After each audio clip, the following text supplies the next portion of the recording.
Instead, it's Charlie, the sixth person here, who moves on only after she's sure all of the other children have too. And why is she represented by a light in Fredbear's eye? Really interestingly, in FNAF 6, when the puppet is finally trapped within an animatronic, it's within a Freddy animatronic with one visible eye, one golden eye, named after the left eye that is visible.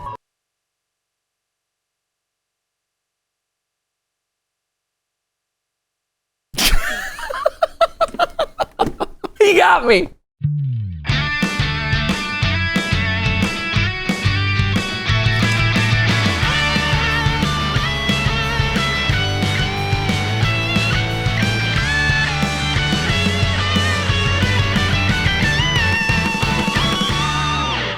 Hey guys, and welcome to GT Not Live, where today I am hyped. I am on this couch. My butt is glued to this seat. I'm so excited for two main reasons. One is because I think for the first time, we might be reacting to a video, and our reaction to that video is going to end up shorter than the video itself. Whoa! That's crazy. Is that true? That might not be true. That actually might not be true. That, you know, I actually calculated how this is going to go, and that's not actually true. No, so our part one was pretty long, about half of the length of this video. Yeah. You know, I think the ×2 multiplier might be a stable way to ascertain how long we, you know? So forget everything I just said. My butt is glued to the seat for two main reasons. One, because for the first time ever, our reaction to an existing video online is going to be only twice the length of the normal video. Unfortunately, this video is 2 hours long, so twice means 4 hours long, but that's neither here nor, it's only two times. Right. Only 200%. Like, I think we've really grown a lot here. Yeah, I think that's a great ratio. Right? We're getting to a point. It's a new era, right? I'm retired now. I can only make the content twice as long as the original content, not like 8 times as long. I got shuffleboard to play, you know, things that retirees do, mall walking to do in my very, you know, heart-healthy shoes, pumping my arms. Yeah, Matt's walking around in Skechers now. Oh, I am, actually. They have those nice like bungee lace. I don't even have to tie my shoes anymore. Yeah, Great. the detailing on them is actually quite nice. Very nice, I've very been nice. impressed. That's good. Second main reason I'm excited is because we're going to solve FNAF today, and I don't have to do it. It's great. I retire and other people step up to the plate and do it for me. We are back reacting to Dual Process Theory's 2-hour-long epic where they have solved Five Nights at Freddy's, the entire timeline. Last time we left off, we got through kind of the first chunk of the timeline, some of the assumptions that they're working with, the baseline to kind of set the stage of this whole thing, and then we ended it with the biggest cliffhanger of them all, which was the fact that, hey, Cassidy, this kid that we've been assuming is like the vengeful spirit, the one you should not have killed, the one in Golden Freddy, all that stuff. No, it was the crying child the entire time. Cassidy is crying child. CC, Cassidy child. Whoa. Afton. CCA. CCA. Cassidy child. Crying Cassidy Afton. One of those, there's 2 C's in there. One of those C's stands for Cassidy. That's all I know. And that was kind of the lore drop that we were left with last time. At which point I'm like, whoa, hey, we've been recording for a long time, so we should probably break. But 2, I'm going to go to my little hidey hole and I'm going to think about that. And I have gone to my hidey hole and I have thought about that. And I'm like, you know what? It's a good call. I'm excited to see what evidence they have. But I went back and just kind of went through my little mind palace and I thought about why we assumed that Cassidy was Golden Freddy in the first place. And a lot of it had to do with the security logbook, right? And in the security logbook, there is a gravestone on it that says my name, gravestone. And then the name you discover through the security logbook is Cassidy, right? So obviously the name Cassidy is the thing that goes onto the gravestone. Bada bing, bada boom. That's it, right? That's what we assume. That's what we know. The problem then arose, and I think that the logical jump, and I'm curious to see where they go with this, but what I'm assuming that they're going to unpack, peel away, whatever, is the fact that, you know, from there, the community, myself included, associate the gravestone with the gravestone ending, right? We get the gravestone ending of FNAF 6, where we see all the graves lined up on the hill, and you have 4 graves, Fritz, Jeremy, Susie, and Fritz, Susie, Jeremy, and see, look, I'm retired. It's already slipping through my mind, right? One of those times where the neurons, I need to activate the neurons around it, but it's not helping. Anyway. Gabriel. Gabriel. I knew it was a G, and I'm like, it's not. I kept getting stuck on Jeremy. It's Gabriel. Yes, thank you. Gabriel, who everyone always thought was Freddys. But anyway, it's Gabriel, and then you have Charlie up on the hill, right? And then there was the one, again, I'm describing this to you. I could just pull it up. FNAF 6, gravestone ending. Right, we had this. Gabriel, Fritz, Susie, Jeremy, Charlie on the hill, and missing gravestone, right? And so final gravestone was Cassidy. In the security logbook, we get the final gravestone. We see it, my name, final gravestone. Cassidy, that must be the final gravestone there. And because you have 4 dead kids, you have 1 missing animatronic, which is Golden Freddy in there. So Golden Freddy thereby must be Cassidy. And then from there on out, anytime Golden Freddy comes up, Cassidy is by extension. From the way a normal person would interpret clues, that felt pretty secure. And I think that is a very logical assumption to make in a franchise that does not give clear answers, to say, here is a gravestone, here is a name on a gravestone, there is one gravestone that we don't have a name for, bada bing, bada boom, it all lines up. Seems like it would have made sense, right? But obviously, it is an assumption. It is, as I've a lot of times described, theorizing about this franchise, we're building on Jenga blocks. And if you've ever played the game Jenga, as you build up higher and higher, the tower gets wobbly, right? And so you want your foundational pieces at the bottom, the base that you're building everything on top of, to be as solid as possible. And, if you get a gravestone and a name and whatever, that feels fairly solid. And so people build up on top of that some of the more outlandish theories, the more reachy stuff, right? The stretchy theories. But it is an assumption, right? It is not confirmed in any way. We know that Cassidy is the name of this franchise, but we don't know who it's associated with, right? And so I am curious to see what they have to say. So I went back from my hidey hole, my mind palace, and I'm like, you know what? I'm excited to see where they take it, and I'm excited to see the dominoes that fall, right? Because while at the time it might have made sense, in retrospect, now that we have more of the franchise, now that we have more clues, now that there is more story that has been told around it, maybe the dominoes fall in a different way, and this one thing that felt like a core assumption can change everything. So I'm excited about that. Ash, anything that you want to weigh in on before I play the video? No, let's do it. Okay, let's just hop into it. So last time we jumped slightly ahead to part 3 to get that big reveal of Cassidy. But you recommend that we go back to part 2 just to get a sense of the build up to it, correct? Yeah, so this will establish and rehash some of the assumptions that were listed at the top of that big lore reveal, like the parallel to Andrew and things like that. So that will provide that information. Then I think we can go back to where we left off previously. Okay, great. Cool. Yes, and again, just to remind you, because this is a 2-hour plus video and we want to get it done in 4 hours minus. 4 hours minus of my time. We're playing at 1.25 speed. That's just what it is. That's how I consume all content at this point, because as with everyone else, my attention span is shot. Actually, my attention span is pretty solid, but I do watch videos at an accelerated rate because that's how I just absorb things. Let's go. Missing children. Let's talk about these kids. The missing child incident forms the foundation of practically everything in Five Nights at Freddy's. Yes. It was canon even in the first game, where Cawthon wasn't even planning a story, let alone a decade-long lore-heavy franchise. Yet, much like How dare you! He knew it the whole time! He absolutely had planned Fazgoo and sister locations and underground bunkers that were former pizza establishments built underneath existing residential households. Come on! How could you not think that? That was all there in place since episode 1. Glam rock animatronics with glitch traps that may or may not be AIs that have gone rogue. Who knows? Come on! things in FNAF, information on it is scarce. First of all, the books give the year it occurs as 1985. However, in The Truth About the MCI, Bond Switch makes a very good argument for the game incident occurring in 1983 instead, which would put it very close to the bite. Yeah, this is one of those ones where... Here, I'll let The them go. movie seems to put the incident in 87, but that may just be setting up date weirdness. Nevertheless, we have no canon year, only vaguely 80s. Yeah, it is one of those things that they have been very sketchy about it.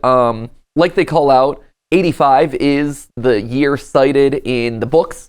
And they're very explicit about that too. Like, oh, it's 1985, and there's a bunch of dead kids along the wall. But there's also like 6 dead kids along the wall, so very clearly it's indicating like, hey, just like Scott kind of initially alluded to, the stories are the books are similar stories set in a parallel universe that isn't necessarily one for one, but could offer clues about how it all lines up, right? And so, yes, it is this vague kind of nebulous thing. 83, 85 are kind of the years that you bounce between for sure. We do have a specific day and month, though. Yeah. The first game tells us the story through rare, hard-to-spot newspaper clippings, which confirm the incident occurred at Freddy's and that there were 5 missing children. And it's confirmed by this point that after they were lured away, the killer stuffed their bodies into the animatronic suits.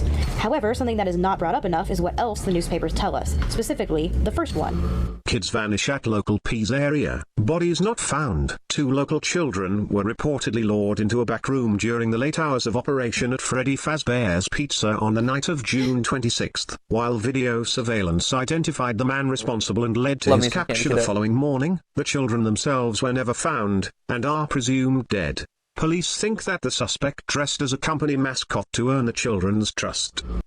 Yeah, the June date and the fact that it's summer and stuff, like, very relevant. One of those things that, again, is kind of gets sketchy later on. And the fact that the bodies are never found, like, it took a long time for the bodies to be found. There's a lot of weirdness to those initial ones, again, kind of indicating that Scott didn't have everything fully planned out. And it gets nebulous as you get deeper into the series, where it's like, how did this all line up? But yeah, 100%. The June has it's oddly, for a franchise that is so non-specific about so many details, that's the one that they're like, oh yeah, June 26th.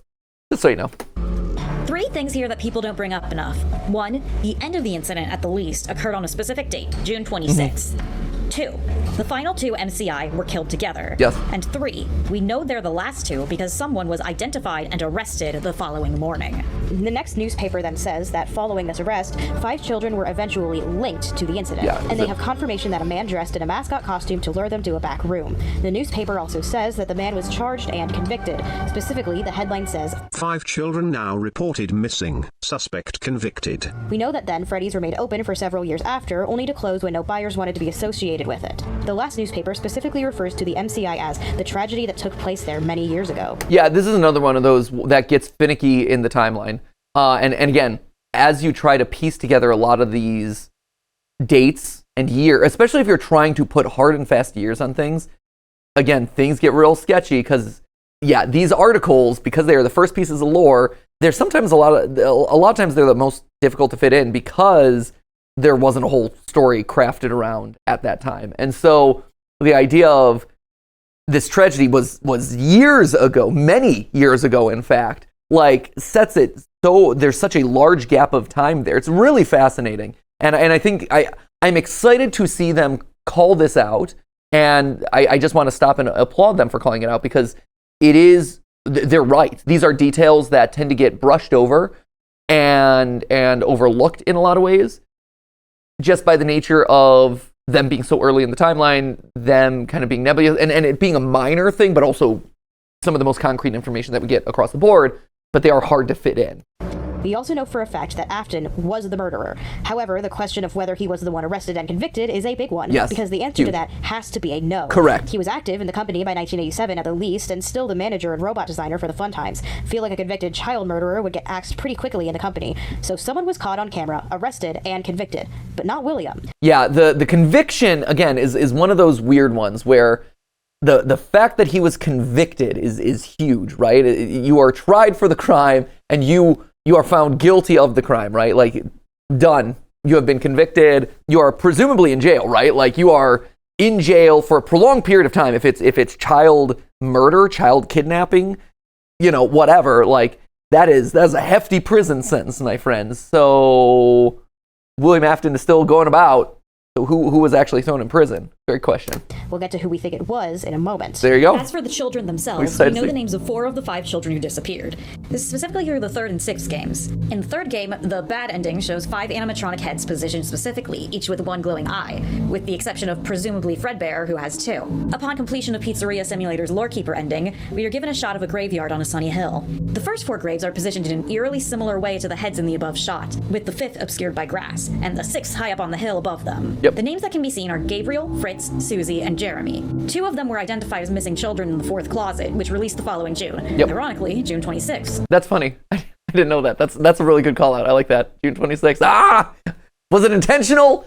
Likely not, honestly. It would be cool if it was, and I know this, this franchise tends to lean into those sorts of coincidences if they can happen, but knowing the realities of like publication and stuff like that, that's a hard one to really...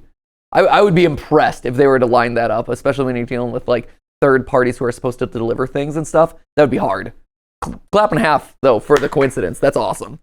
Gabriel's name was confirmed in the later graphic novel adaptation. With additional information that Susie is Chica, which we'll get to in a minute, we can very easily place the tombstones along the heads and confirm that Gabriel possessed Susie's Freddy, confirmed to be Fritz Chica possessed everywhere. Foxy, Susie possessed Chica, and Jeremy possessed Bonnie. At a certain point, Susie was so confirmed to be Chica, like it became a meme amongst us and in the videos at that point. Where it's like, Susie, who was the first? The first of the missing children. The one who possessed Chica. Like, yeah, we get it. We know that is hammered home. All the rest of them, yeah.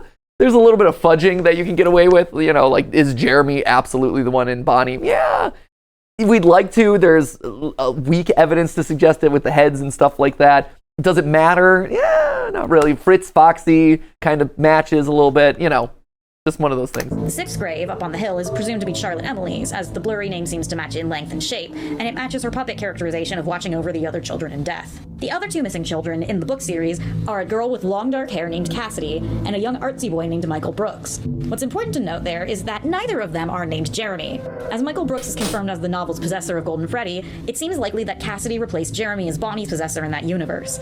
It should also be acknowledged that the writers of the novels, Cawthon and Bree Risley, would have known that that new Scott drop. Have I seen this picture of Scott? Sorry. Anytime you see like a rare Scott. Rarest Scott. I haven't seen that one. Yeah. I don't think I was aware of that Scott. Me neither. Wow. The lighting is great. That was Golden Hour. That's Golden Hour Scott. Golden Hour Scott. I like it. GHS. I feel like just like the animatronics in this franchise, there needs to be that many like, oh, that's Withered Scott. Oh, that's Golden Hour Scott. Oh, that's Glam Scott, which would have been ours. Yeah, that's Finale Scott. Yeah, Finale Scott. Come out with a series of U2s just around Scott Cawthon. All the different Scotts. So Unhinged Scott. Amazing.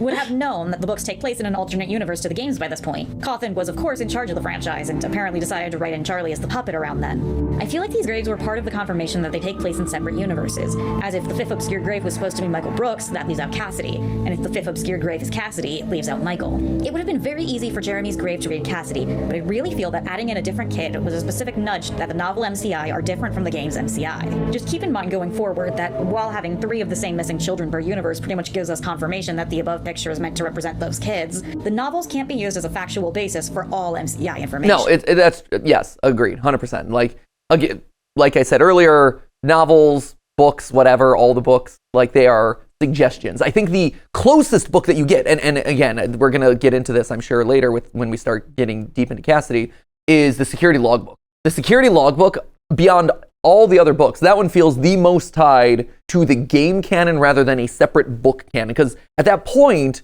the novels had just started to come out. I forget exactly the timeline of the book releases, but there is something about the security logbook that feels so specifically tied to the games, especially, that when you say like, oh, the book evidence, that one is almost more of game evidence, even though it is in the form of the book. That's the way I've always kind of seen it. It's tied to that because Mike is a security guard. It is locked in there. It is for him specifically in the context of the gameplay of FNAF 1. We don't know a lot about the missing boys, but we actually have a lot of information on Susie. For instance, so much information on Susie. A glitching withered Chica will claim, I was the first. I have seen everything. You've seen everything. This, combined with her gravestone being first in Help Wanted 2, seems to imply that she was the first of the missing children. Then we actually see her abduction earlier in Pizzeria Simulator. The game Fruity Maze, when it lights up, shows the reflection of a young blonde girl in a purple dress. They just lean hard into Susie. I don't know why. Though, more fruit is replaced with the sprite of a dead dog, and music starts being replaced by the sound effects of a car collision, as her reflection gets more upset. When the third game is completed or lost, we see Spring Bonnie hovering behind her, and the text, "He's not really dead. He is over here. Follow me." With this, a story emerges.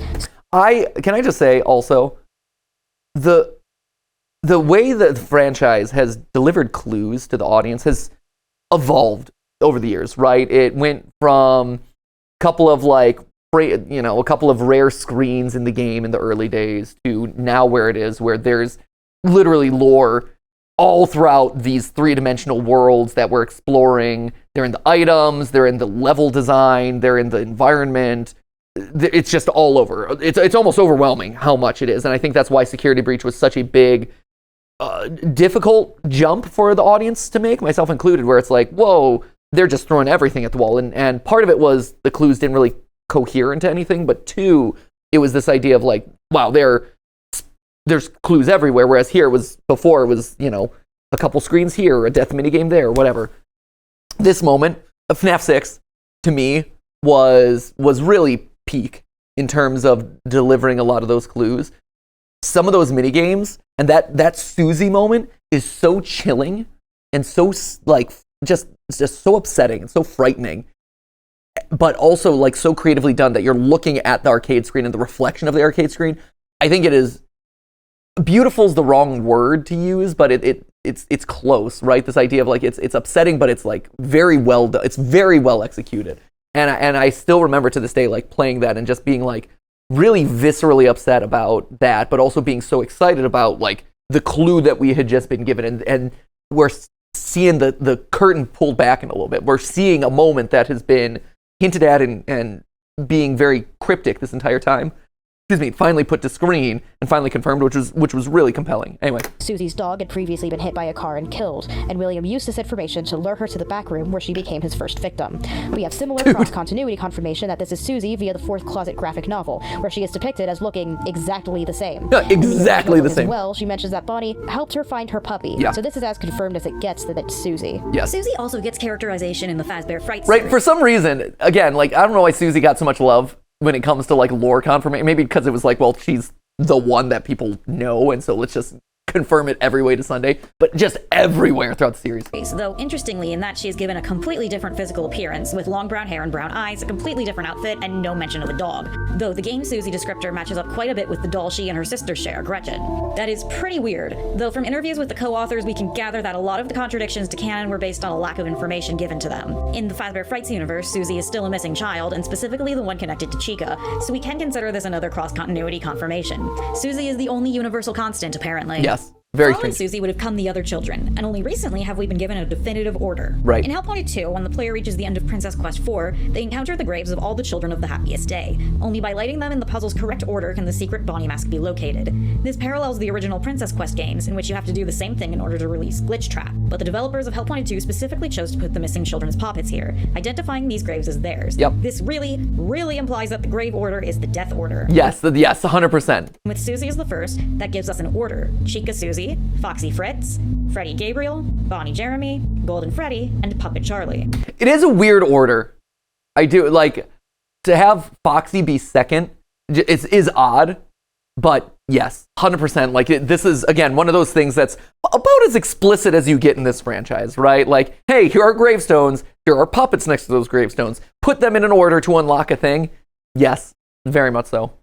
This surprised the fanbase a lot, because most of us had assumed that Charlotte had died before the missing children. Henry refers to William's kills as a wound first inflicted on me, and in the novel trilogy, Charlie dies 2 years before the MCI. Yep. But it looks like we were wrong the whole time. Or maybe it got retconned, who knows. Or maybe Right. the puppet was always meant to be after the MCI, and the only retcon was that it was the game universe's Charlie. The latter would make sense, as Henry's kid's death in the novels is described completely differently, with the toddler being kidnapped from a linen closet by Spring Bonnie, rather than stabbed outside by a non-disguised William Afton. Sammy may not have ever been meant to be the puppet, just some random other dead kid. Charlie dying last also explains why the children are already dead for Give Gifts Give Life, when she arrives to give them the masks, and why she stuck around in the first place, which will be discussed more in a later section. But I'm sure you all noticed something interesting. When naming off kids for the gravestones, Connie didn't name Golden Freddy, did she?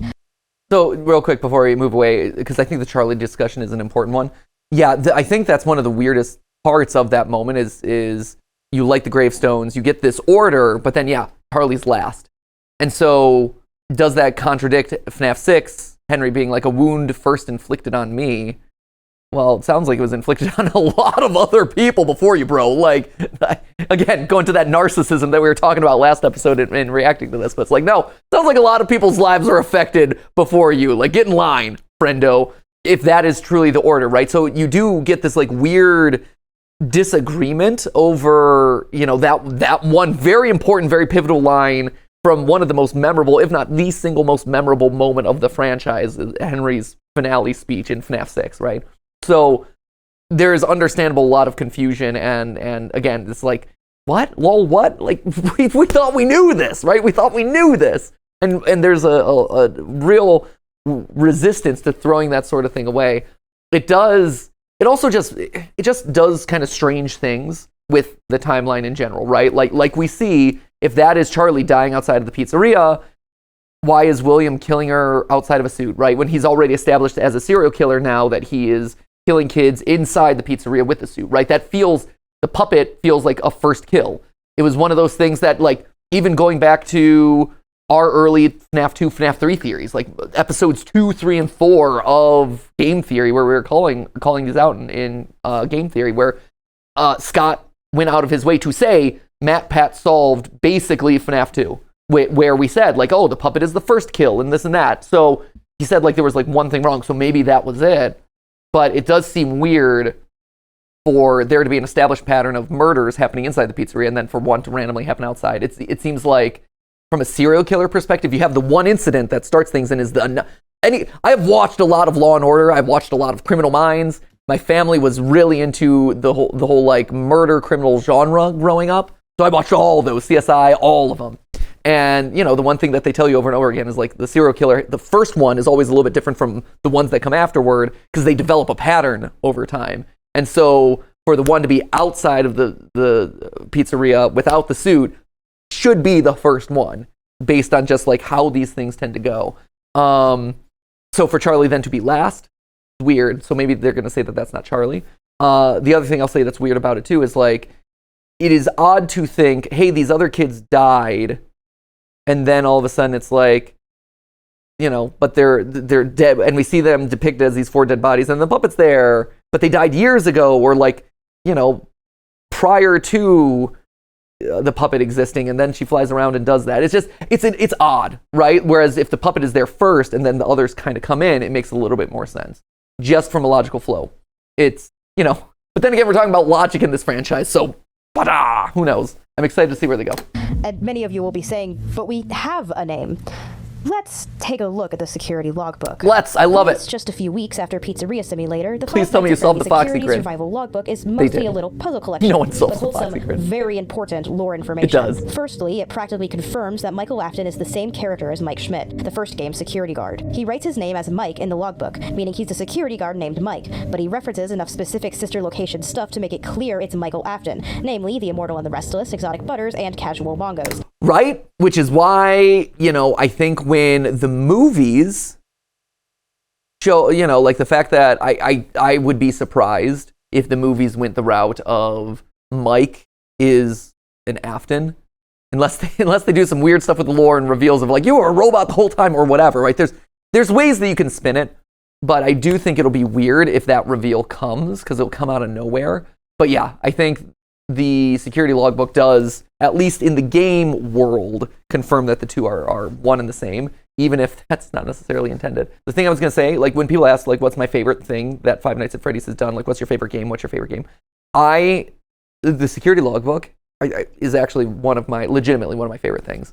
It's not, you know, it's not one of the big, you know, buzzy, controversial books. It's not one of the big, flashy games.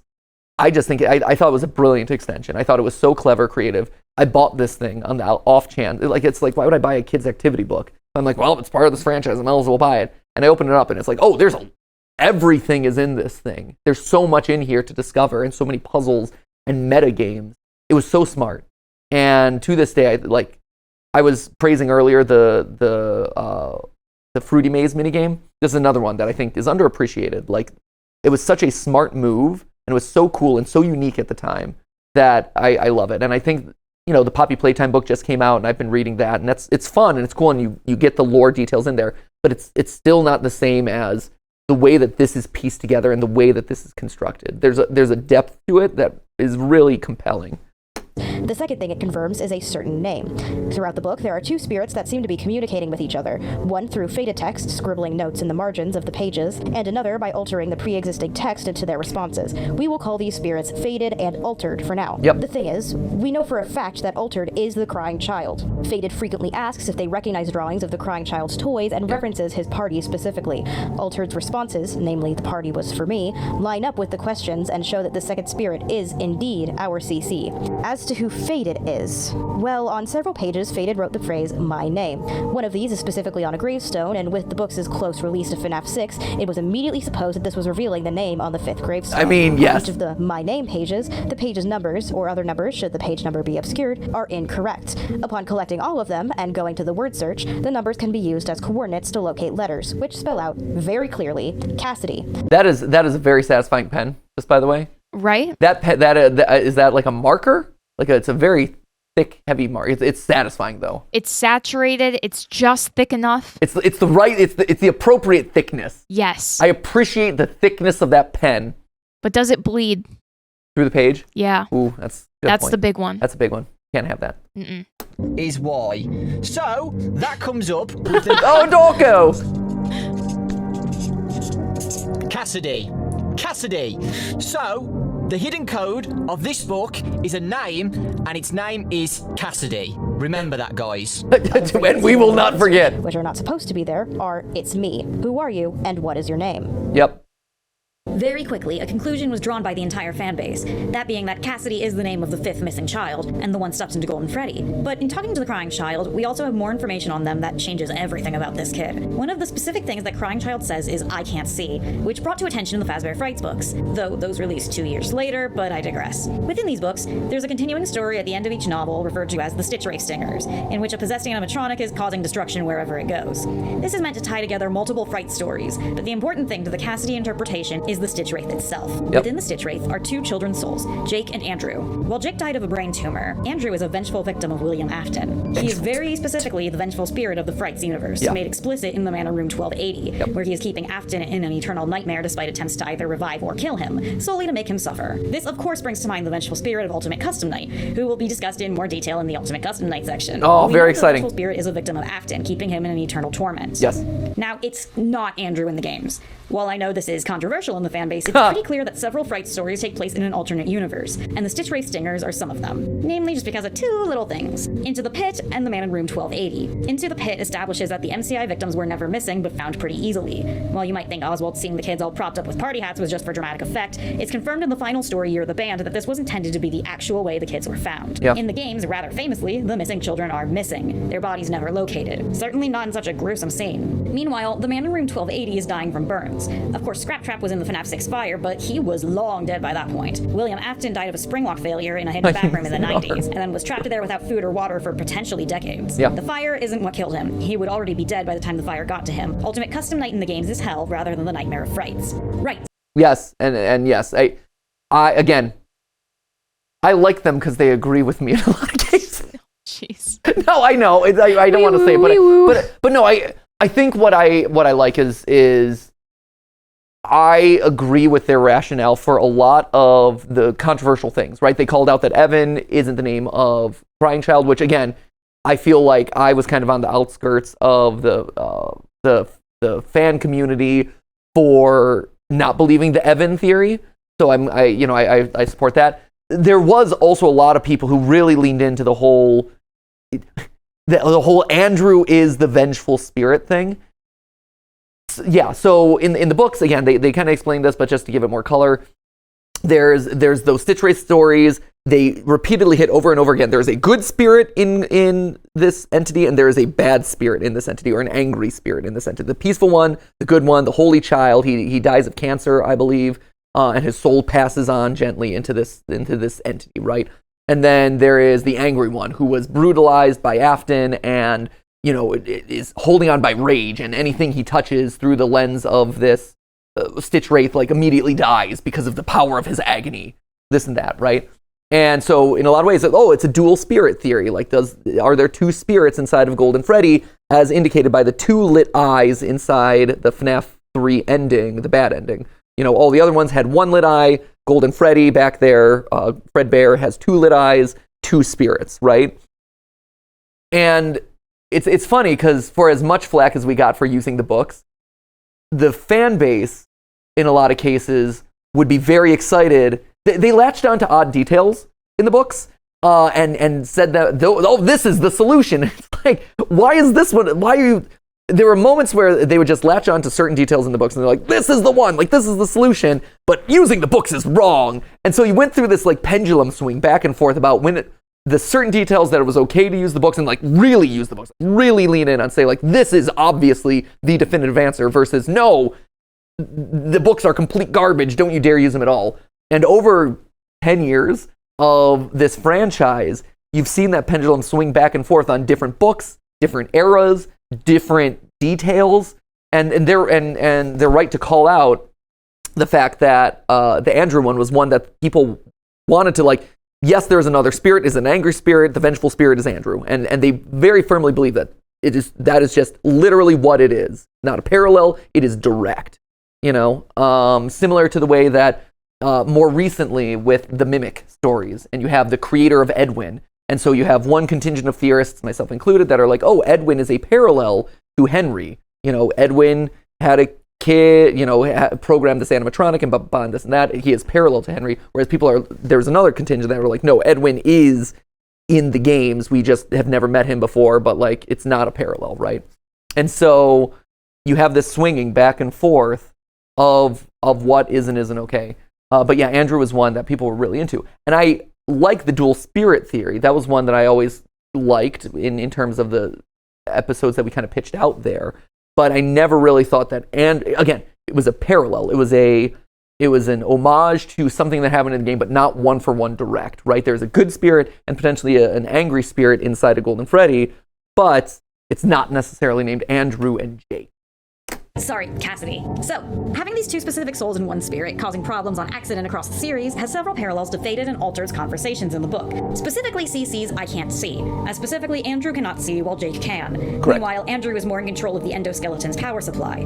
If, say, there were two spirits in Fredbear, then CC could be the one who couldn't see but was more in control of the suit, and that line could point directly to that interpretation. Though it should be mentioned that they have these specific movesets because Jake possesses the Wraith's mask and Andrew the battery, and I'm not sure how that would work if two kids were both possessing the same entire body, but well, anyway. The fifth missing kid is definitely in Golden Freddy. We see this in Give Gifts, Give Life and Happiest Day.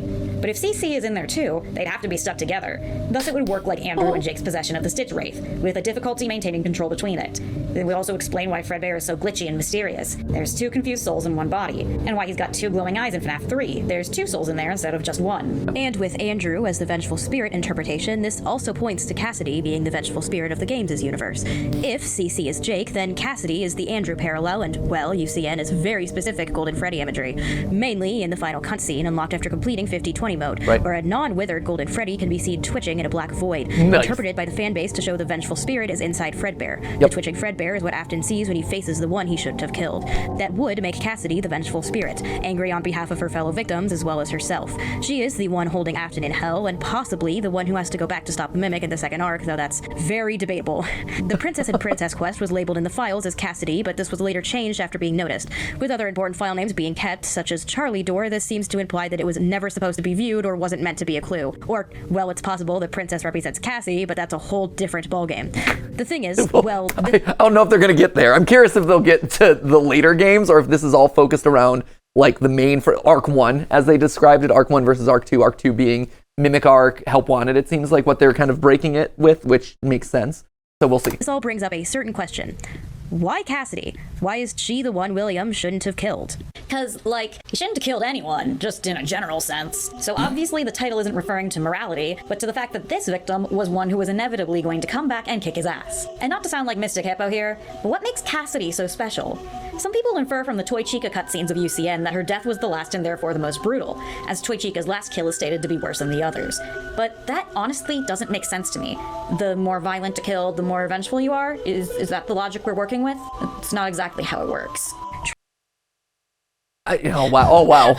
You paused on a really good frame. I did. Also, for those interested, there's no good way to correlate Chica's attacks with you're not wrong. There's no way. For years I wanted the Chica high school years with Chica. She has these long diatribes about I told you that your dog ran away. I broke into your house. I beat you senseless, whatever. There's 7 overall, which is fair because, very importantly, she starts with Foxy's hook, meaning that the murder there is similar, close enough to the Susie murder, is 3rd overall, which we know, okay. I would also say the Susie murder was against Twisted Wolf. It's like, yeah, okay. Also, as we discussed earlier, too, it's taking this in. Yeah. The final one is the one of kidnapping with the bag and a shovel. Firstly is Big Patch, and again, a majority. Yeah, like, here's the thing. I feel like, and they're not wrong, there's not clean parallels with the Chica high school years things. They are very different. The people she's talking about it with don't really match. One is for the wolf, one is for Pig Patch, one is for the puppet. Like it's weird. Those cutscenes are very strange and deliberately so. The reason why because I did this in our final timeline, in my final timeline. And I said, like, oh, Cassidy, the vengeful spirit, is the vengeful spirit because of her murder being so brutal and this and that. And I pulled that from the Chica minigame is because it felt intentional in some way. The way that Chica describes it is very odd and specific right here. I just want to play it because it is one of those that it's lull random until it's not lull random, right? Chica's high school years.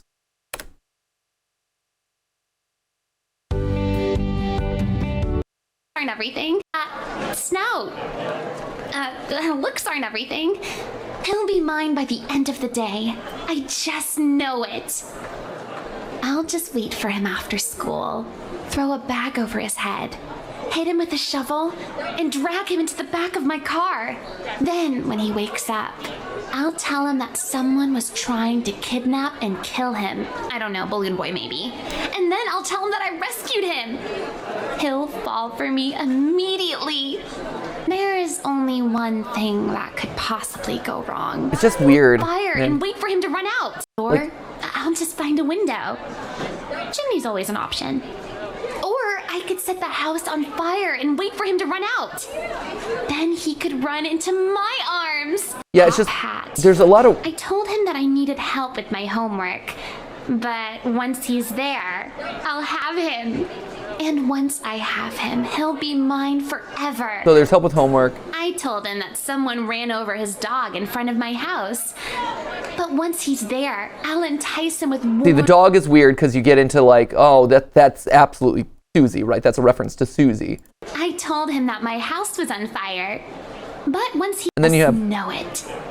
I told him that I've taken several live hostages at my house. Oh, that was a weird one. But once he's there, I'll tell him that I let them go because I love him. Yeah.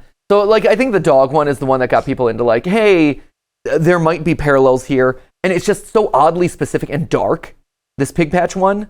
With a shovel and drag him into the back of my car. Then, when he You have references to the car again. I'll tell him that someone was trying to kidnap and kill him. I don't know, Balloon Boy maybe. And then I'll tell him that I rescued him. It also gets into the weird kidnapping stuff that, again, I mentioned in the first reaction video to this, where Afton is a kidnapper in both the books and the movie in a way that we don't really see him acting in the games, but if the books and the movies are kind of riffing off of themes in the game, it does seem like, hey, maybe there is some element of Afton being a kidnapper in general here, or like maybe that's how he started, or why is that an undercurrent of this character? And so it's just weird, right? They're not wrong to call out like, oh, it's cherry picking, and it is absolutely cherry picking, but it is an odd detail from an odd series of dialogues that feel like so close to having meaning. You're like, there must be something in here. And it's the last one of them too, right? As we always say, like, a lot of times the last clue you're presented with is the most powerful one, the most intentional one. It's the true ending. It is the hardest thing to get, and therefore there is a reward to it. And that's one of the hardest things to get in the game. And so you get this like big reveal. I don't know. True, she could just be a more justice-oriented child than the others, but even then, what purpose does this serve narratively? Why is random kid number 5 the big good who gets to hold Afton in a torture chamber? The missing kids, as you can infer by the fact they barely have names, are more plot devices than characters in their own right. Sure. which is fine. Sometimes in writing, you just gotta focus more on other stuff than characters whose purpose is to be there and die. But then why is the fifth one so important? So important that she's the one stopping our big bad. So important that she gets to haunt alongside Cece and communicate with him in the logbook. And that's where we get to the big question. The one that Corey asked me the night I did my own read-through of the security logbook. One that changed everything. We did this! Is the logbook We've been telling us here! that Cassidy is communicating with the crime child, or that Cassidy is the crime child? Dun dun dun! Newsflash, asshole! I've been Cassidy. the entire goddamn time! All right, Cool. time to get mauled by the All right, entire I'm ready. fan base. The floor is yours. Thank you. Stay Way with to us. throw This her is under the bus. groundbreaking, I promise. The Cassidy we just discussed for minutes show on screen is not canon. I think a lot of us have forgotten this, but all of the above is speculation. She may be the spirit talking to Crying Child. She may be a parallel to Andrew. She may be the Golden Freddy kid. She may be the vengeful spirit. None of that is ever spelled out in canon. Yeah, they're dominoes that fell, right? They were the dominoes that fell of, and this is, again, what I went to my mind palace and reflected on, which is you have Cassidy, you have a gravestone that says my name, you have Cassidy revealed as the name of the book, which seems to coincide with my name, at which point then gravestone connects to FNAF 6 ending, FNAF 6 ending connects to the 5 missing kids, Golden Freddy. Golden Freddy connects then to FNAF 6 ending, a custom night with angry Golden Freddy, which dominoes into Vengeful Spirit, which dominoes, right? That is the domino progression that fell there. And again, from a reasonable perspective. So let's unwind it and question this. To be fair, very little is. For instance, we don't actually have textual confirmation that the crying child is an Afton. We just have to assume from his connections to Michael, Afton's connections to the FNAF 4 house and the Security Breach family of staff bots. Staffton bots. But the thing with Cassidy? This little girl is not the vengeful spirit. Amazing. She is not Fredbear's possessor. She's not even one of the missing children. The vengeful spirit, as will be discussed later, is someone else. And Fredbear's possessor, and the last missing child, is the crying child, Cassidy Afton. And you might be wondering, but he didn't go missing, he died? We'll get there. Let's look again at that logbook code. Awesome. Yes, the hints on each page are from Faded's writing of my name. Yes. This led us all to believe that the name in the word search was, well, Faded's name. But Faded didn't make that code. Altered did. The coordinates are given via altered numbers, with the last couple being provided by Michael Afton himself, as we can tell with his red pen. And the word search is all altered text. The name is found through altered text, and the other hidden messages, it's me, who are you, what is your name, are altered. None of it is in Faded's writing. Faded does. Yeah, this is again one of those reasons why it's good to go back to these clues and revisit them multiple times. Because when this was first discovered, when Cassidy was first discovered, I think that's important to call out. When Cassidy was first discovered, I don't think there was a collective understanding or a widespread understanding that there was a difference in this. Like there was a general understanding of like, oh, there is the altered text and there is faded text. But the thought that it was two spirits and like, oh, who are both of these spirits, there was never like, I don't think we had, maybe we did. I guess we did. Maybe we did. But the idea of like, oh, like they called out, the clues don't all line up, right? 811 is not a clue in either of their powers to have made, right? You know, like they said, the altered text is one of those. It's interesting. I'm curious. Does write on the next page over, and that would be a great opportunity for the authors to establish that this is Faded's name, but they don't. Faded instead writes, underneath a mirror, what do you see? Faded asks on that page, when you look in a mirror, what do you see? And Altered responds, it's me, Cassidy. But, you say, Cassidy was a different character in the books. She was a little girl. Yes, she was. And you know who else was in the missing child incident and in the novels? A boy named Michael. Michael Brooks, who isn't canon to the games either. Instead, Michael is William Afton's son. And so is Cassidy. Neither Michael nor the crying child are canon in the novels, with Elizabeth appearing to be the only Afton kid in the trilogy. Right. So their names were repurposed for the missing children. Michael Brooks and Book Cassidy are not the children who died in the games. Instead, they have the names of the missing Afton children in the narrative, Michael and Cassidy Afton. Sure. Jeremy, being a missing child named in the games and not the books, when they were written around the same time, was cluing us to look at the names of the two who didn't appear in that image.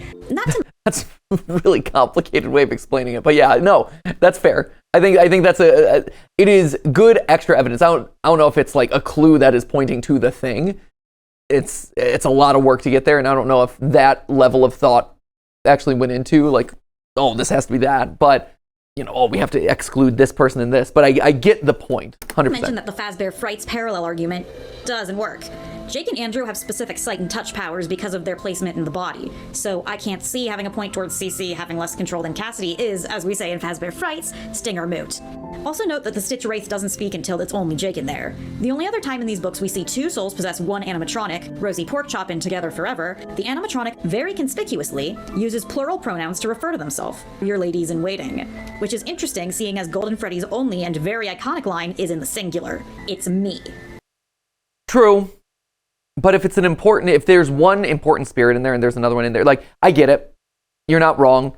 I think it is one of those where you get into the levels of detail where you're like, oh, do things that are possessed by two spirits in the book. We're getting into book territory, right? And you get into that weird territory of like, well, in the books, it's not plural. It gets fudgy. 100%. I appreciate the level of depth and the details that are going in here. And I'm just being the extra critical audience because that is my job, and as someone who's studied this franchise, I am fully on board with this. I think this is great, but I am also primed to think of a lot of the counter arguments that people would say, and all of a sudden we're like, oh, we're only using the books as supporting evidence, but now here's this detail from books, two spirits, but there's multiple stories. It goes deep, right? That's all I'm saying. Not us. Just me. As for the two spirits in game, the other glowing eye and Fredbear, that's not Cassidy. That's Charlie. Again, stick with us for a sec. Okay, I gotta process that one. That's a process. So that's one that I'm like, okay, that's a big drop. Okay, let's talk about that. Think about the Happiest Day minigame. Yep. We see 6 spirits there, the 5 missing kids, and Charlie. Yep. And when the game is completed, all 6 lights go out. Most people explain away the second Golden Freddy kid not being in Happiest Day by saying Cassidy is already torturing Afton in hell. But that means her soul hasn't moved on like the others have. So if her soul hasn't moved on, why does her light go out? The lights going out symbolizes them moving on. It's because she's not the 6th spirit. Instead, it's Charlie.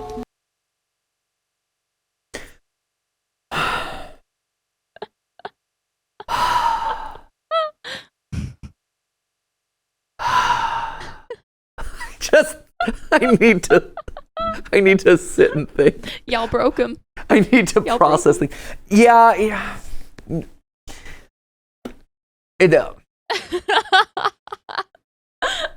broke me. I'm broken. No, what I think you did is you broke the lore. Like, I mean, to be honest, why did too late? Because it wasn't intended. Like, I think that's what it is. The dual spirit thing was added in after the fact.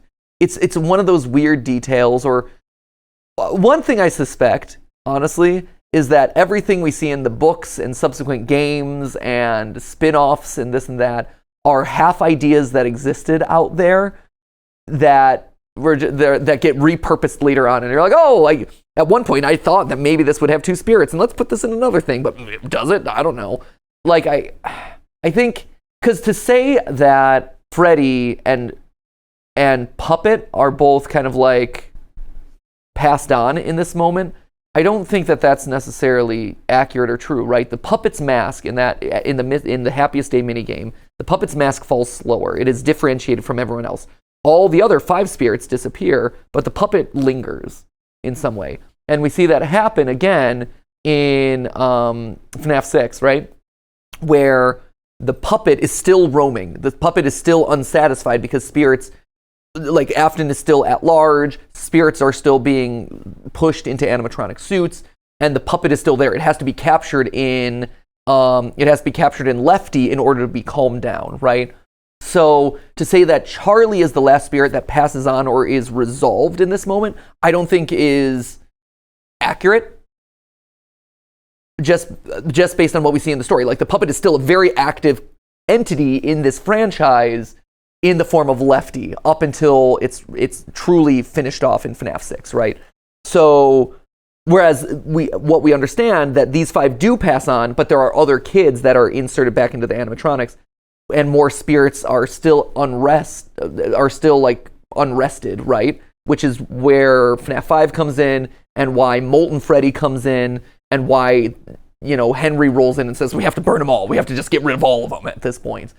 So the original 5 move on, but there's others that still linger and are kind of brought into the fold at that point. So I don't think that Charlie is actually resolved at the end of FNAF 3. I think that the context clues that we get, plus subsequent games afterwards, confirm that, which is why I have to disagree with that point. Now, where's the other light go?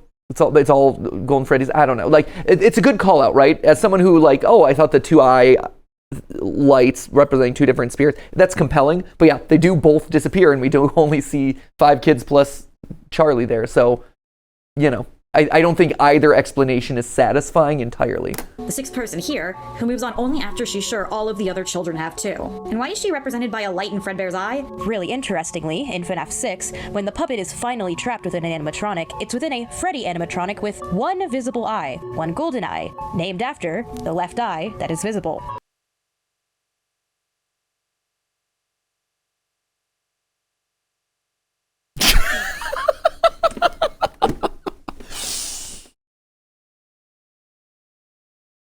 All right. Mm-hmm. I still don't think she's resolved after. Okay, I see. So what you're saying is it's not a complete resolution. It's a good one. It's a good one. I like that. It's a good one. That got me. You got me. You got me. It's good. I like it. It is the left eye. It's golden. So it's resolved, but kind of like partially resolved. So she's still kicking. It's frustrating. It's not. This isn't a fault in your theory. It's frustrating in the way that's communicated in the games. Like that's a fault of the games, right? Where it's like, Charlie's comes back, but yeah, left eye, golden, left eye, golden eye. The eye that's good, great, beautiful. Love that. That's one of those moments where, like, if this was a game theory and I had structured this like a game theory episode, that's the clue that you build up to, and you have that like final punch. And you're like, oh, you don't believe me? Well, how about this? There it is. What color is that eye? It's golden. And what side is it? Why has it only got one eye? It's left. But hey, it's the clock thing all over again. It's the grandfather clock. It's dream theory, right? It's like this is the clue that is the linchpin. And you reveal that to me, and I'm like, yeah, I believe that. That's cool. Charlie is the left eye of that FNAF 3 cutscene. Sure. This is also reflected on her grave on the hill, being placed behind the other children and up to the left. The 6 spirits of Happiest Day were always the You had me at lefty. Charlie that was and stretchy. Cassidy Afton. The glowing eye is the only hint in the games of 2 spirits in Fredbear. If it's supposed to represent Cece and Cassidy, why are there no hints towards 2 Fredbear souls literally anywhere? I will say it is frustrating that they're both in Golden Freddy. That is confused. Again, I think it's one of those things where we are trying to layer on the answers, and Scott too, trying to layer on the answers after the fact of a lot of this stuff. And so from a like visual standpoint, like that is confusing, it is nebulous, it is weird, and it doesn't really make sense when you think about it. Like, yeah, they're both eyes of Golden Freddy for some lol-tacular reason, whatever. But I think your explanation of why the dominoes fall afterward is solid. Help Wanted 2 really kicked off this interpretation in our minds. They have 6 graves, 6 puppets, and 6 Voltron figures. They could easily have had the Fredbear figure split in half, or 2 Fredbear puppets, or something like that. But they didn't, because there's only one Fredbear spirit. This of course brings up the question of who Fated Text is. If Altered is Crying Child and Crying Child is Cassidy, who's Fated? It isn't Michael, he writes in red pen, and given that he provides 2 of the coordinates, it's safe to assume he was aware of the spirits trying to communicate, making him a third party. Also implies that he recognized the second spirit was trying to spell out his name and was trying to help him remember it. The Fated Texter then has to be someone who knows the Crying Child. First of all, think about it. When does Mike fill out the logbook? He's definitely the security guard for the first game and the 6th, with the others a bit more up in the air. All we know is this book takes place after Sister Location, since he references it. And if Ennard is the Molten MCI, that would place this logbook also after the first game, because assuming the pieces of the original animatronics were in the fun times, see Henry's, he took everything from them again, then FNAF has to take place before Sister Location. Now, Immense Andrew brings up in the survival logbook is still important, and it changes FNAF. Immense Andrew? Sorry. I'm reading the captions. I'm like, what's Immense Andrew? Or Sister Location. Now, Immense Andrew brings up in the survival logbook is that's a man. That's I'm sorry. I'm sorry, Immense Andrew. I thought you were a vengeful spirit for a second there. So we have Golden Hour Scott and Immense Andrew. I'm like, wait, where's Immense Andrew? Because also, like I mentioned last time in the episode 1 of these reactions, there's so many like cutesy names for the different like all the different theories have their own cutesy names. It's the Immense Andrew theory. the vengeful spirit of Andrew just got real big and took over everything. Like, I'm like, oh boy, hold up, I need to process this. That's a YouTuber name. I see you now. Get it. And it changes FNAF 3, that this book could very well take place during the third game and might be revealing Michael as the Night Guard. It shows basically the biggest evidence we have on that theory, with Fazbear Frights' office being illustrated in the book with Foxy as the Night Guard. The more modern lingo also implies that this is a more modern book, which would put it in the timeline of 3 or 6. Don't you dare use dabbing Chica as evidence. Don't you dare. I liked your theory, and then you had to go and pull dabbing Chica into it. That was not okay! Okay, I actually really appreciate dabbing Chica. Dabbing Chica gives me life. FNAF 6, meanwhile, has a decent basis as well. This would tie into their close release dates and adds a bit more context to Michael drawing his own gravestone when asked where he will be in a year, since he knew where this restaurant would end up. So then, what does that leave us? With the candidates we have for Fated, we're pretty sure that this book takes place in FNAF 3. The Fated text is most likely Charlie, trying to prompt Cassidy to remember himself for the happiest day.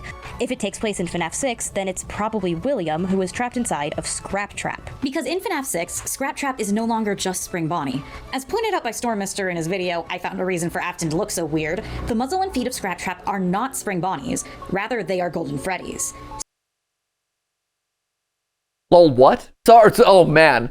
There's all sorts of lore that has happened since I retired. Yeah. Oh boy. It moved fast. It moved fast and hard, didn't it? Yeah. There's a whole slate of people who are coming up with all sorts of wild conclusions. You know, I think you stepped away, and then a bunch of other people stepped up to bat. Great. Thank you. I'm so glad. Good. Rise up, voices. Rise up. What?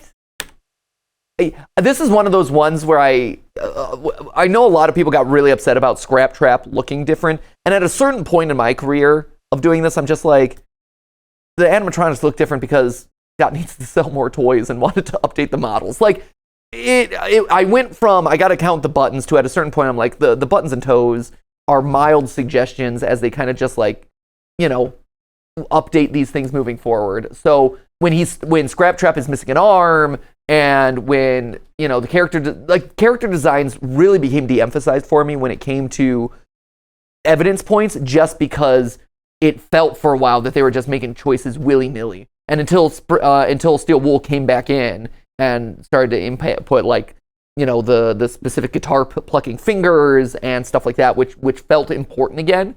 It felt like design became important again. But for a while, it was just like, lol, Scott, what you doing, man? So weird. Okay. The muzzle and feet of Scrap Trap are not Spring Bonnies, rather they are Golden Freddys. Stormmister points out it's very likely that these pieces were picked firstly to repair himself following the fire, but secondly, possibly, in hopes of taking away the animatronic mode's programming that makes him leave to follow audio cues. That's interesting. That's cool. That's a really cool detail. It fits with a FNAF 6 theme, right? So FNAF 6 is all the animatronics have put themselves back together using whatever spare parts are in their vicinity, right? So Baby's design, I only recently just kind of like processed like the giant lobster claw that she has. Scrap Baby, this giant lobster claw, I always thought was weird. Like, why is she wearing roller skates and a lobster claw? And it's like, oh, but because the claw is actually the claw that came out of her stomach, right? Like, that realization was a big one to me, where it's like, oh, that's the thing that like was the scooper, not the scooper, it was the thing that like went and grabbed Elizabeth Afton, right? And it was just a part that was laying around, and as she's trying to put herself back together and repair herself, she just grabbed whatever was laying around. That was it. Gates just so happened to be in the trash can next to where the dumpster. That's where it is. Molten Freddy is just a tangle of wires, right? And so if Scrap Baby is literally scrap, like the name is literal, she is put together via scrap, Scrap Trap makes sense then, right? If he has literally been broken apart, burned a bunch of times, whatever, he's presumably looking for whatever's in his vicinity to put himself back together. And whereas Elizabeth's stuff is more obvious because it's these weird pieces and parts, mechanical pieces. Yeah, the muzzle of a Freddy mask or something, that's really cool. And it makes me appreciate the design of that character more than I ever really did. Like, everyone's always like, oh, Scrap Trap has terrible design. He's just ugly, he's weird, he's got like the cleft chin. Like, it's a strange, there's all sorts of weird design decisions with Scrap Trap. But to think that maybe it's pieces and parts of old suits, like the actual physical suits, the plushy suits or whatever, that have been kind of cobbled together into some semblance of what Bonnie was at a certain point. That's kind of cool. I like that. And it fits the theme. To give himself control back of his own body. It appears that after the FNAF 3 fire, Scraptrap pieced himself together with some of Fredbear's pieces. Cool. And as we know from the fun times, moving the metal moves the remnant. When ripping apart Golden Freddy, whatever spirit was inside was put into Scraptrap. And Scraptrap may or may not have ever realized that. There's something else too. Scraptrap would have known where Golden Freddy was at this time, because we were also told where Golden Freddy was, and didn't realize. In finding out where Golden Freddy was, we get more evidence that it did not hold a fifth missing child, but rather the soul of Crying Child only. Remember Night 4 of Sister Location? In it, we're trapped in a springlock suit by Circus Baby, who simply says it's from her old pizzeria and was never used, or at least, not in the way it was supposed to. Said springlock suit is never identified, but here's the thing. Sister Location happens right after Freddy's closes, and springlock suits were discontinued long before Freddy's closed. They were discontinued after those multiple simultaneous failures in 1983. Why would they build another one for Circus Babies? And if so, why only one? If springlock suits were coming back into fashion, why only make one springlock and not the others? And if it's an old suit, we know Fredbear's only had two mascots, Spring Bonnie and Fredbear.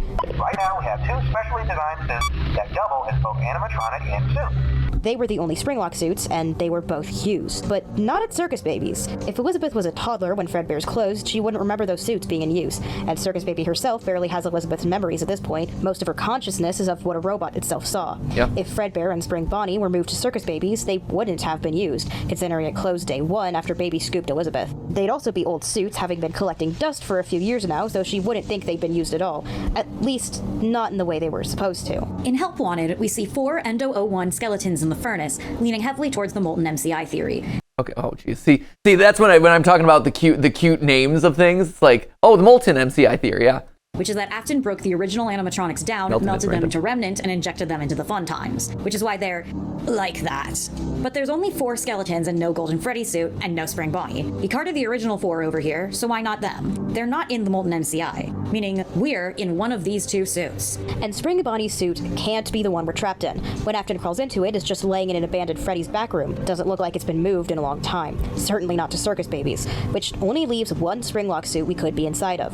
Yes, that's right. In Night 4 of Sister Location, Michael Afton is shoved into the same suit that he shoved his brother into. Oh! Don't you love that from a story perspective? Oh! Isn't that so good? That hits hard. Right? That hits hard. Love that. Right? That is so satisfying. Get a little chills. Right? Like little goosebumps come up and everything. Man. That's good. That's very good. It's moments like that in this theory where it's like, I so want this to be true. Right? Right. And here's the thing. I want this to be as evidence-based as possible. I'm looking at this with a critical eye for the evidence, and I'm trying to be as devil's advocate-y as I can. Like, and again, let me make this clear. Like, there is me as fan of this series and as lore solver, excited to see things come together and clues come together. Then there is me as devil's advocate, but actually guy, or harshest critic, because that is just the way that I have to be, and that's the format of the show, and I want to be critical of things, right? That is what this is. I like this a lot. Just flat out, like, we'll see how it all develops. We're halfway through the upload roughly, and it's like, yeah, I like this. And like you said, Ash, there are moments in our theories when I was making them where I'm like, I don't know if there's enough evidence for this to be true, but I want this to be true. And from, as I'm looking at the totality of the series, could things be more supported? Is this ignoring some of the evidence? Whatever. This is the narrative that makes the most sense to me right now in 2023 when I last wrote it, right? And so this is the arc that I see. This is what's satisfying to me. And I hear that. That's great. Right. That's great from a narrative standpoint. Awesome. He's shoved into the same suit that his brother was in. The left golden eye. Those are wins. Those are big wins. Love it. Really, really impressive stuff. Well, now I gotta keep going. Yeah, you have to. I simply must. Yes. He is in the Fredbear suit. Great. It's just So big good. enough for one person to fit inside, but just barely. Okay. Look at the face. Okay. And you killed it. And we're done. I appreciate it. We just made this awesome point that's so narratively satisfying. And real rough pun. Real rough pun. Just barely. But what if someone behind the development of this game was like, you know what? I love that. I mean, We're so smart for that, actually. oh, just there. That's so funny. That wouldn't surprise me. The lore is that Elizabeth is a little punster. A little Elizabeth the punster. Oh man, we're looking at the faceplate. I've seen so many people compare this faceplate to so many different things. It's wild. That faceplate literally maps onto everyone. The hole for the smile could easily fit the animatronic's muzzle, and more importantly, the suit has no eyes, just holes, just like withered golden. Okay, you want to play this game? You shouldn't be playing this game. What? I love this theory. I love this video. Don't be playing this game. I'm going to call you out right now. Look, here. You see the shape of the eye? Like I said, I've seen so... There's a reason we never did a theory on this, because this faceplate could match so many things and also could not match so many things. It's crazy. Look at the shape of the eye, right? It's oblong, and it's got a very clear point towards the nose, which is something that this eye just does not have. The shape of it is almost inverted, if I would say. Because you see here, Golden Freddy is wide on top, narrow towards the bottom, or kind of is kind of a gentle slope towards the bottom. It's more of a circle, right? This is more of a squished oval, or almost egg-like. So I love you in a platonic, parasocial way, but this evidence point is not landing for me. I get why you're doing it, though. I respect the game, but I also recognize that, sometimes evidence points just don't line up the way that you really want them to. Freddy, eyeless, with an open smile as the jaw falls. Now even compare it to the trailer footage from Into the Pit. Look at the eye shape. It's the same mask. It's not. No. You can tell me. Now even compare it to the trailer footage from Into the Pit. They're different, friendo. They're the shape is completely different. So I do got to call a spade a spade. This is me putting on my critical. This is me taking off my I like this theory and I want this narrative to work. This is me putting on the critical I'm the internet. I'm gonna rake you over the coals hat. And it's no, they're very clearly different. This is me showing. Look, the shirts are exactly the same. They both have stripes and brown hair. Not the same. Look at the eye shape. It's the same mask. Girl, you have the same face. Also, if you ask about the face opening up, the other animatronics do that too. The fun times aren't special. In an interview with Doggo, Scott Cawthon said something interesting about this suit. So here's an interesting one, which I don't know if you can answer or not. So in Night 4, when we're inside the suit, a lot of people wanted to know whose suit is that. Whose suit is that? I'm afraid I'm not going to be able to answer that for you. That's fine. That's going to have to remain a topic of discussion. If it was just a new animatronic, why not just say that? Because he doesn't. You can't say that. What? You can't say that. I can't. I listened to that answer. If you listen to that answer and does he know? Here's the thing. I like their solution. I love their solution. I listened to Scott's answer there. I'm I don't think he knows. He's I'm going to have to leave that one to you, kids. Figure that one out. I don't know. I love it, though. Here you go. Because it's not. It's Golden Freddy, and knowing that would have spelled out one very important thing. If Michael wasn't Golden Freddy for Night 4, then there is no body in there. There is no missing child inside. We know for a fact the other 4 missing children are literally inside their respective animatronics. The animatronics smell like death, they release blood and mucus. Their bodies were hidden there and never moved. So why would Fredbear be different? I mean,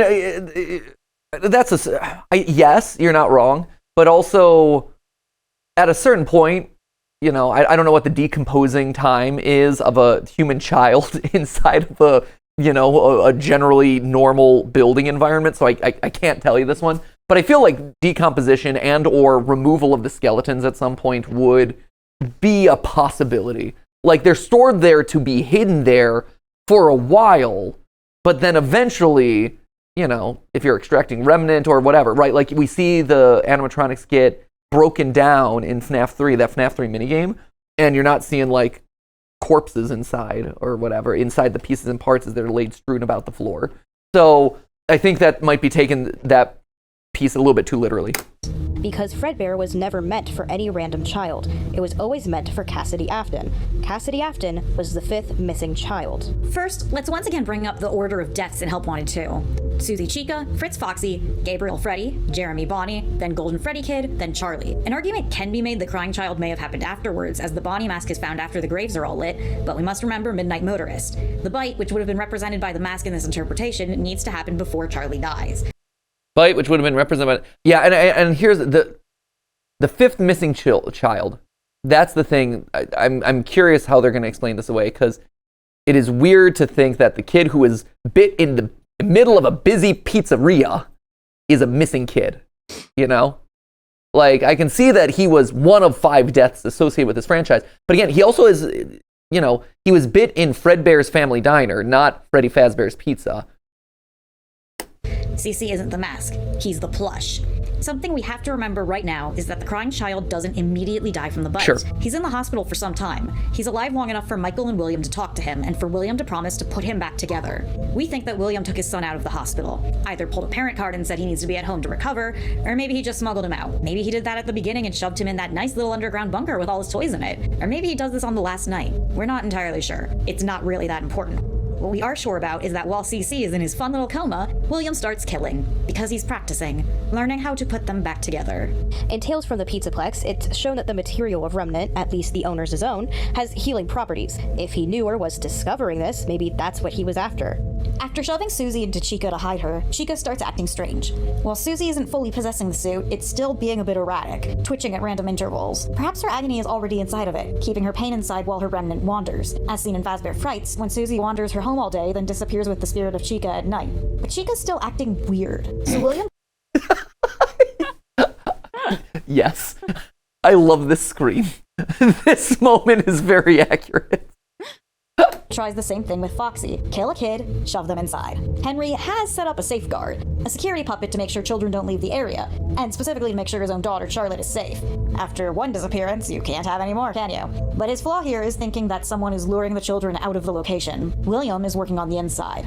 He kills Fritz. He's starting to figure out that the remnant of dead souls may be able to attach itself to metal. Or maybe the suits are just acting weird because there are bodies inside of them clunking up the motors. He's gotta try again. Only this time, now that the puppet didn't work, we have cameras. The final night, he lures Gabriel and Jeremy together. The last two to go were Freddy and Bonnie, which tracks. In every game, in every restaurant, it's you and me together forever and ever. Of course they died together. And when he killed them, either Yeah, that's actually a good call out. And one thing that I never really thought about, because I called out earlier in this episode, right? Well, I'm like, it is weird that it's Chica Foxy and then Bonnie or Freddy Bonnie as the last two. But they're calling out a good point here, which the two of them are always associated together. They've been together since the very beginning, and the games have continually reinforced that those two are always associated with each other. And so, for the last two kids to die at the same time and be shoved into those two, yeah, it makes sense. That's a cool detail that I'd overlooked up to this point, or like didn't really understand the importance of why that kept being called out. And that's a really cool I to dot and T to cross in a lot of ways. He thought he'd figured it out or realized he'd been caught on camera and was running out of time. When we look at Fredbear's twitching cutscene in UCN, the soundtrack titles the scene Void. Pay attention to the way this moves. First off, it's an undamaged Fredbear. Really? It's not Golden Freddy yet, and it's far from withered. It's a Fredbear in its prime. Sure. You know where else we see this twitching? In the original trailer for Five Nights at Freddy's 3 Sure. with Springtrap. Showing possession, right? Perhaps. You know what else it may be showing? Let's look at a very specific instance in the books. In Fazbear Frights 1:35 a.m., in the short The New Kid, when Kelsey gets into the Golden Freddy suit and gets spring-locked. And the sound wasn't the bad part. It was bad, yes, but the bad part, the really, really bad part, was the way the suit started jerking in a spastic, horrific dance. It looked like the moth-eaten, mildew-blotched gold bear was convulsing, but it wasn't the bear. Devon knew it wasn't the bear, it was Kelsey. What did I do? Look at it, it's still moving, he's still alive, we have to get him out of there. Devon glanced at the suit, it kind of pulsed, like it was a large, bloody heart getting in its last beats. Man, Candid Cadet, just knows how to read a passage. Yeah, man. Really, really hits hard when Candy Cadet puts all his emotion into it. Yeah. You could really feel it. You felt that trauma. I did. That also, by the way, if you've never read the Fazbear Frights books, they're like, and Tales from the Pizzaplex, they're dark, man. You know, they're bummers. You're reading the books, aren't you, Ash? I sure am. Have you read that particular story? No, I hadn't gotten there. Sorry, spoiler alert. It's fine. It's dark, man. It's like kids killing other kids, and you're like, oh, this is just sad, dude. Like, you left this kid to die. I brought up the black hair with curls earlier. That's the story where he kills kind of this popular, successful kid at school who's just a really nice kid in the Golden Freddy suit. Accidentally kills him. It's meant to scare him, but then kills him, and then he leaves him there, feels guilty about it, and comes back like a week later being like, whoops, sorry, lol, hey, I'm here to help.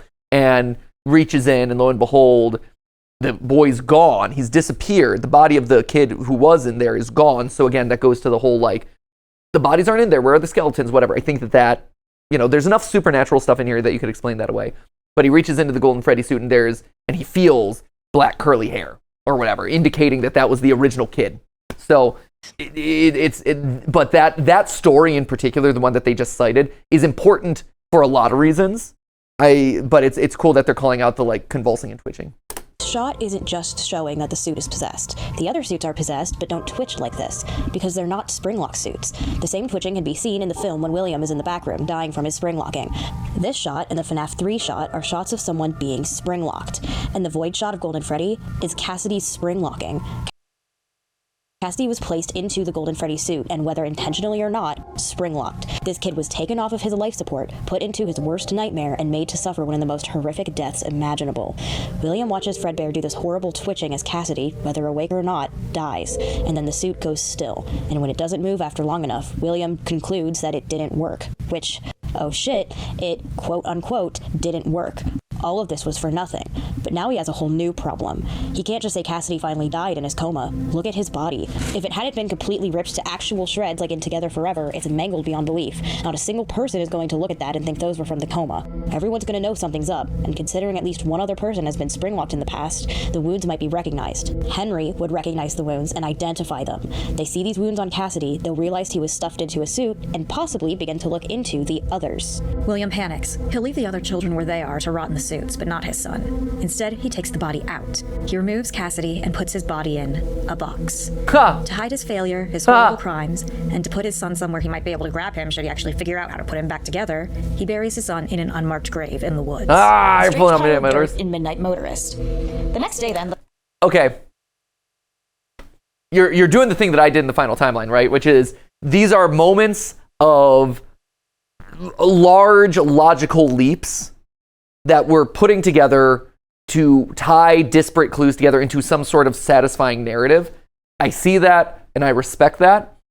I think that this is a lot of logical leaps to make happen in order to make this work, right? Like, the kid's still in a coma. He pulls him out of the hospital. He's now out of the hospital.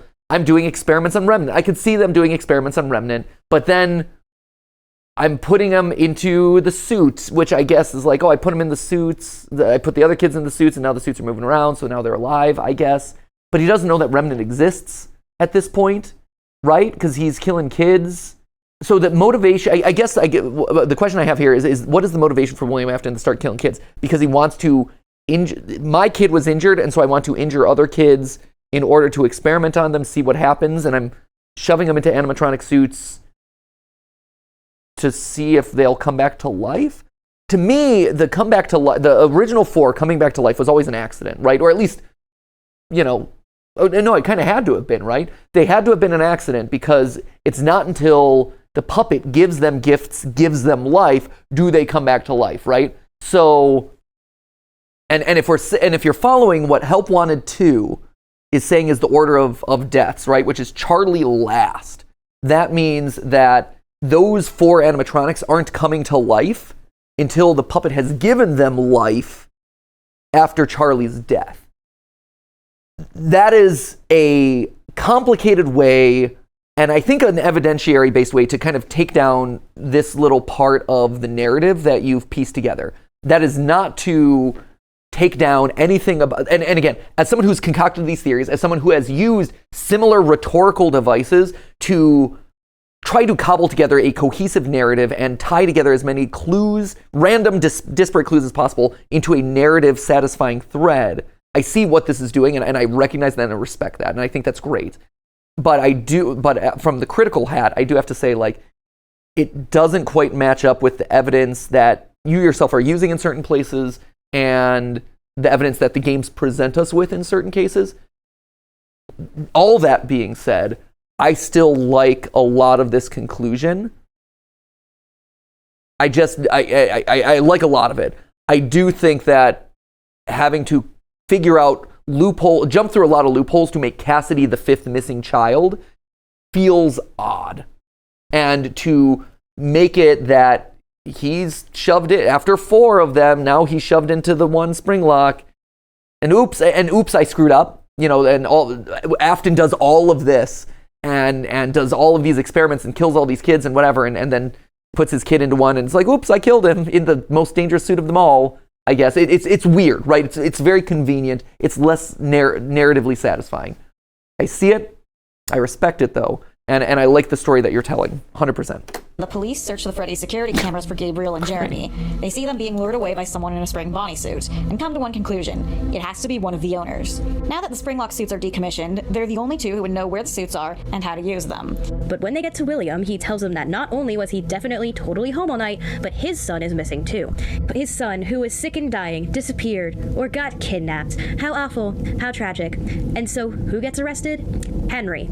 Someone was arrested the night after the final 2 MCI went missing, and was later connected to the 5 disappearances.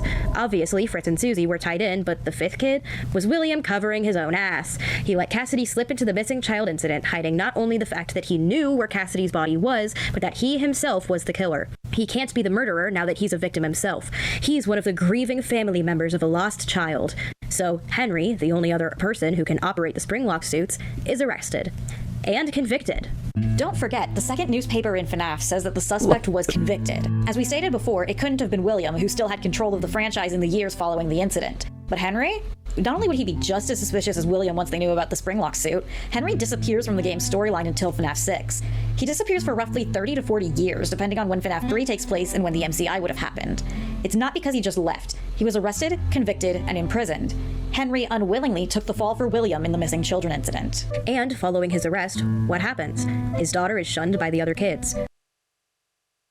This is one of those ones where I would love for them to have looked into real life convictions of like child murder or child kidnapping or where the bodies aren't found, right? And this is one of those things that I've actually looked into for this franchise. It was years and years ago, so I don't remember it at this point.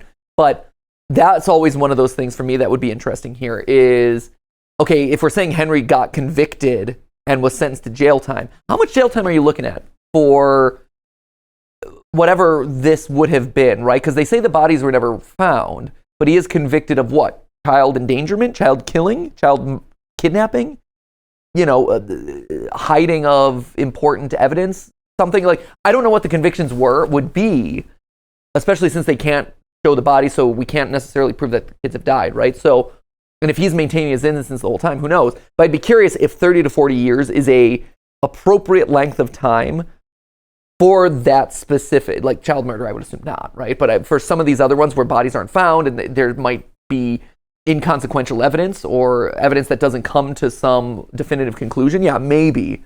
And so I'd love to have seen some supporting evidence around that. Whether they exactly know or understand what's going on or not, they know her dad used to be in charge of the place and is now under police custody, and he's the reason all those other kids went missing. So they bully her, and one fateful night, lock her outside. Now Henry is imprisoned, and can't be there for her. The security puppet is trapped in its box, and the kids lock Charlie outside, not wanting the killer's daughter at their party. Charlie, meanwhile, just wants to go back in. Then William drives up. William's drunk. He killed 4 children, and for nothing. Whatever he was trying, he ended up with a dead end, or at least 5 dead ends. He has to pretend that Cassidy is just missing and that he didn't bury him alone in the woods, that he didn't kill 4 children and let his business partner take the fall for him. Utah is a death penalty state. Henry will most likely be put on death row for this. And for what? For Cassidy to just die anyway. He drives up to Freddy's in his drunken stupor, and he sees Charlotte outside the building, locked out. His rage and anger at himself and at Henry, the man who built the animatronic that bit his son, takes over, and he does one final kill. He murders Charlotte Emily in the alley. He's not hiding her body, though. He doesn't care anymore. He just leaves her outside in the rain and drives home. In this, he may have saved his own ass once again. Yeah, it separates a lot of these events in a way that feels a bit narratively unsatisfying, right? Like, this is so, the idea of, I guess you're saying, like, oh, it was that night. Later that night, there's a lot of things that had to have happened that night. He goes to his, like, secret bunker where his son's comatose body is, puts him in a springlock suit. Whoops, it doesn't work. Let me go to the bar, drink it off, go to the restaurant for some reason, find the kid, but Henry's arrested at that point, but Emily's just hanging out Charlotte's just hanging out outside the pizzeria at that point, even though her dad's arrested and convicted at this point. The timeline just doesn't quite add up.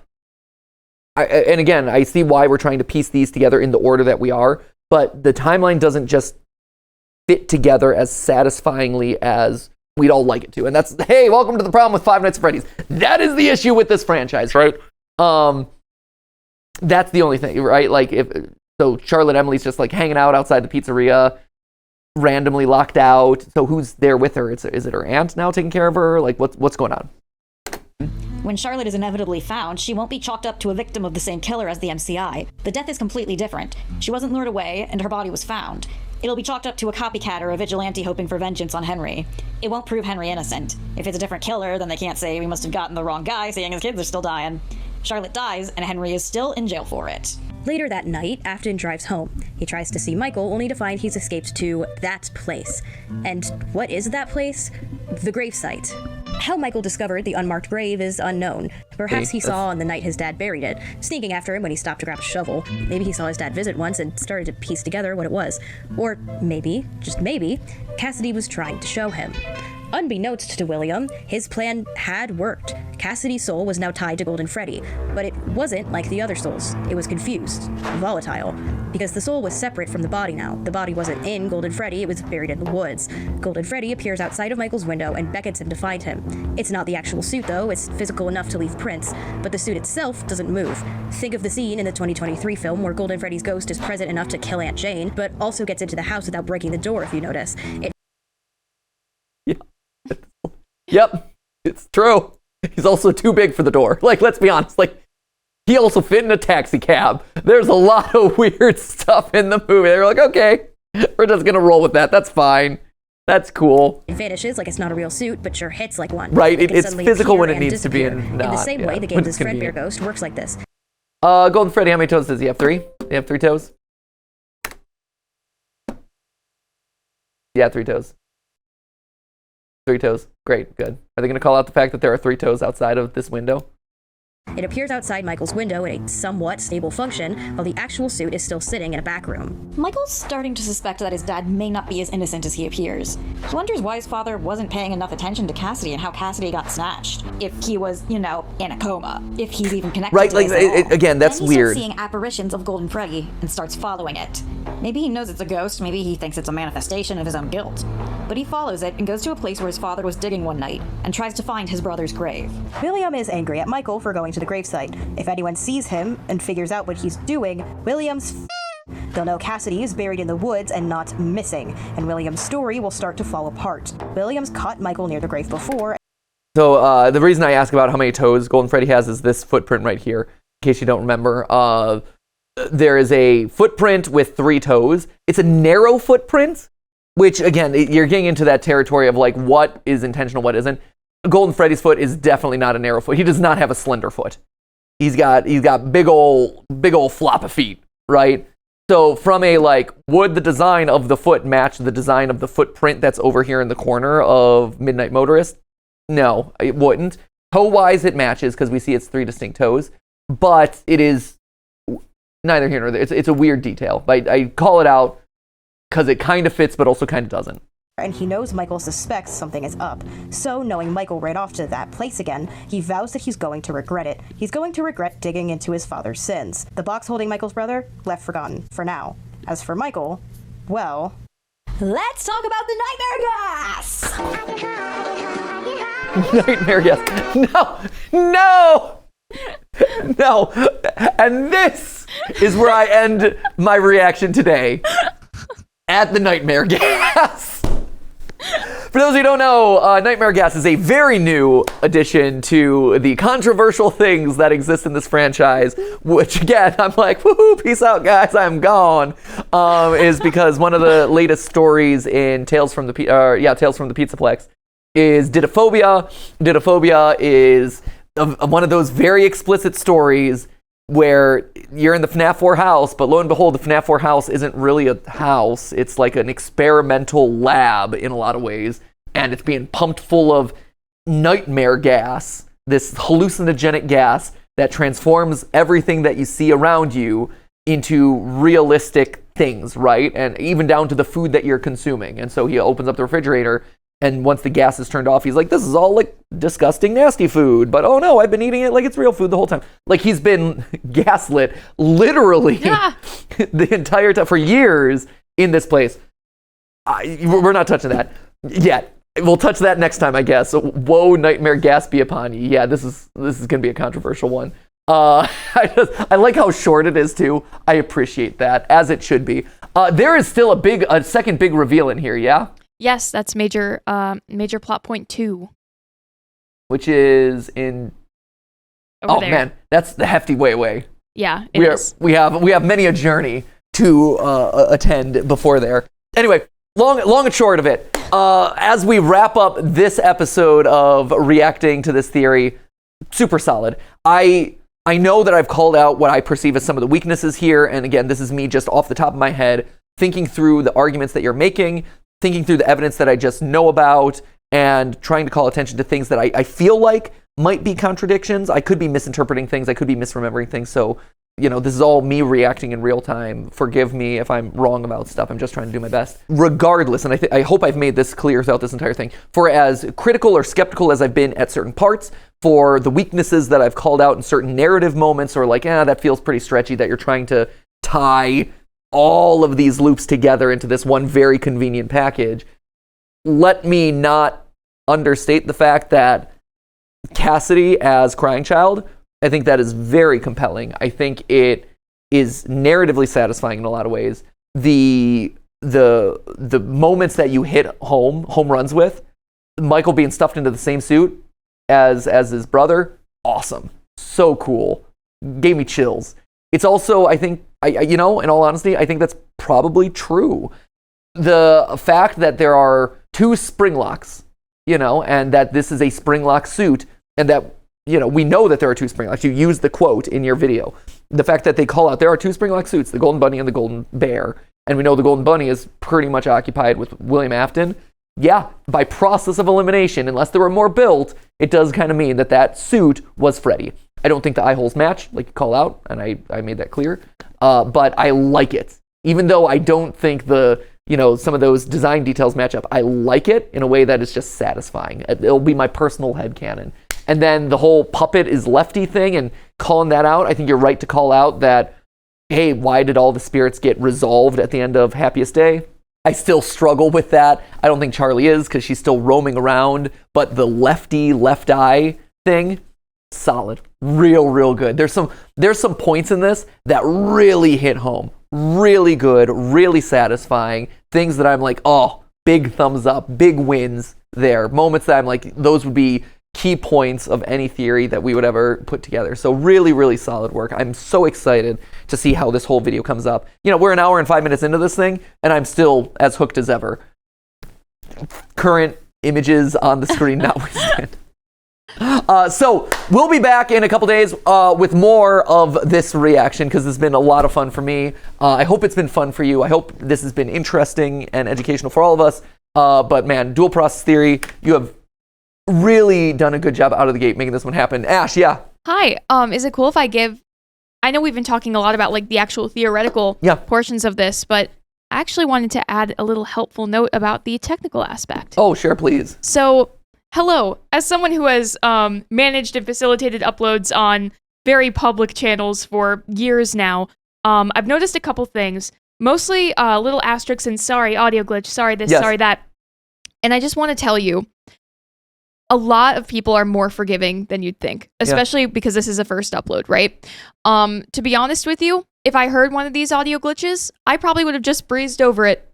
But when these little asterisks and things pop up, there is a little more attention to it. And I just want to say, so much of this video is so impressive. Oh, it's so good. Especially for a first upload. Oh, it's so From legit. the technical aspect, the editing aspect. Editing is on point. Like the visual gags and humor that you guys put in, it's phenomenal. So if there's one point where something's recorded in a different location, I honestly probably would have noticed unless there was a little note up there. That's true. So, you guys are totally allowed to give yourselves more permission to make mistakes and little audio blunders, but it's okay to not call everything out. People are going to be with you and stand with you.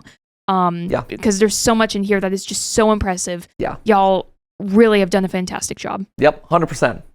So, with that in mind, tune in next time or in a future time for more as we kind of continue to dive into this one. Now, if you'll excuse me, I need to go and rethink everything I thought I knew about this franchise. So, without any further ado, my friends, remember that wasn't a live stream, but it was a video. Two videos. It was kind of like our video and their video. All these videos. So many videos, all for you. See ya!